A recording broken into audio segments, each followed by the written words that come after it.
দেশের মানুষ আজ কোথায়? মুসলিম হয়েও কেন নারীরা অসহায়? এদেশে খুনিরা কেন পায় রেহাই?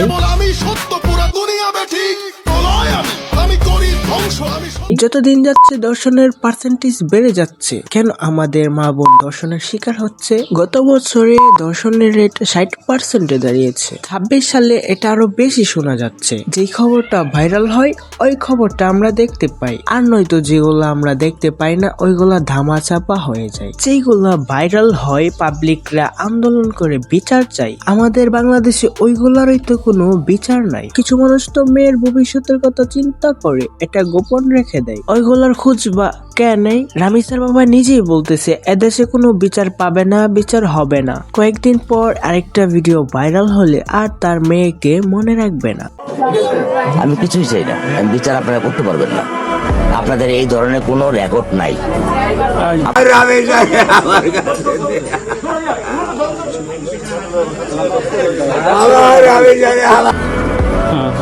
আপনারা কোনো এক্সাম্পল কারা করতে পারবেন? আমার থেকে স্টেম নেবেন, স্টেমে লিখিত নেবেন, পারবেন না, আপনারা পারবেন না।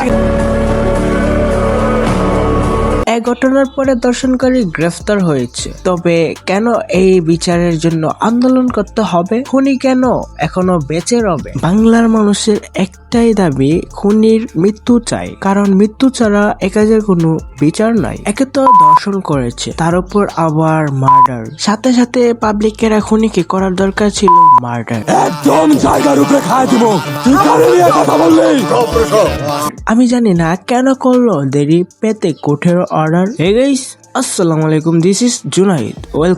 Welcome to smart gaming. কেমন আছো তোমরা? বরাবরের মতো নতুন একটা ভিডিও নিয়ে হাজির হলাম আমরা। এর মধ্যে এই ঘটনা শেষ হতে না হতে আরেকটা খবর শোনা যায়। 4 বছরের মেয়ে, সেও কিনা পেল না রেহাই। কিভাবে হয়ে উঠলো এই বাংলাদেশে নরপিশাচদের ঠাঁই? চট্টগ্রামের বাকলিয়ায় 4 বছরের শিশু ধর্ষণে অভিযুক্ত মনিরকে আসামি করে মামলা করেছে শিশুটির বাবা।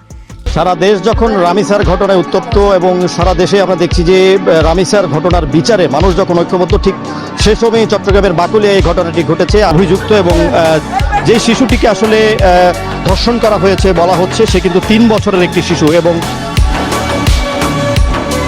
বাচ্চা মেয়েরা যদি সেফ না হয় তাহলে এটা কিসের মুসলিম দেশ? এই দর্শনের বিচার মৃত্যুদণ্ড মাননীয় প্রধানমন্ত্রীকে জানাচ্ছে খুব শীঘ্রই যেন এটাকে কার্যকর করা হয়। যে দেশে খুনি গ্রেফতার হওয়ার পর বিচারের জন্য আন্দোলন করা লাগে, সে দেশে খুনি গ্রেফতার না হলে কি করা লাগবে ভেবে দেখো। তারেক রহমান রামিসার বাবার সাথে দেখা করেছে। রামিসার বড় বোনের দায়িত্ব সে নিজে নিয়েছে।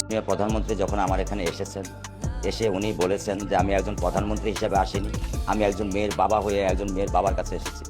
উনি আমার বড় মেয়ের দায়িত্ব নিয়েছেন, উনি আমার ছোট মেয়েকে ভালোবাসছেন, উনি আমার পরিবারকে ভালোবাসা দিয়েছেন। সর্বোপরি উনি আমাকে বলেছেন যে আমরা 7 দিনের ভিতরে চার্জশিট দিব। এবং সবচেয়ে এই বিষয়টা আমার কাছে অনেক ভালো লেগেছে। ওই খুনিকে সর্বোচ্চ শাস্তির ঘোষণা করেছে 1 মাসের মধ্যে। আর এটা যদি বাস্তবায়ন না হয় পাবলিক মাঠে নামতে বাধ্য হবে। রামিসার এই হত্যাকারীর সর্বোচ্চ শাস্তি ইনশাআল্লাহ আগামী 1 মাসের মধ্যে নিশ্চিত করবে। এই সর্বোচ্চ শাস্তি হচ্ছে মৃত্যুদণ্ড। আমি জানি না কিছু মানুষের বিবেক আজ কোথায় গেল। সামান্য একটা ডায়লগের পিছনে পড়ে রাগ করলা ভাই, তোকে আল্লাহর দোয়া লাগে ভাই, প্লিজ ভাই, আর কইস না এই কথা, রাগ করলা। এই বিষয়টা আমি তুলতাম না। রামিসার একটা ভিডিওর কমেন্ট বক্সে যখন আমি যাই তখন আমি কোন অবৈধ পয়পোলাপানের এই কমেন্টটা দেখতে রাগ করলা। এদেরকে দেখলে গালি দিতে ইচ্ছে করে, কিন্তু আজকের ভিডিওটা কোনো গালি দেওয়ার জন্য না, তাই কোনো গালি দিলাম না, বেঁচে গেলাম। আরশ খান, তুমি কি বলো? রেপিসদের বিচার কি হওয়া উচিত? রেপিসদের একটাই শাস্তি হওয়া উচিত, মৃত্যুদণ্ড। এটার জন্য যদি গোটা দেশের মানুষের এক হয়ে হচ্ছে গিয়ে এটার জন্য ফাইট করতে হয়, আপনারা এটা করেন। ওই খুনির পক্ষে যে উকিলটা থাকবে আমার মনে হয় না পাবলিকরা তাকে আস্ত রাখবে। যাকে র‍্যাপ করছে তার বাবা মা একটা লয়ার করে তার ন্যায় বিচার পাওয়ার জন্য, আজকে র‍্যাপ করছে সেও লয়ার ধরে তাকে খালাস করার জন্য। ওই লয়ারদের মা বাবা নাই, ওই লয়ারদের বোন নাই, ওই লয়ারদের বউ নাই। সো ভিডিওটা এই পর্যন্তই। তোমাদেরকে জানাই আল্লাহ হাফেজ। প্রিয় ভিডিওটা ভালো লাগে লাইক করে দিও।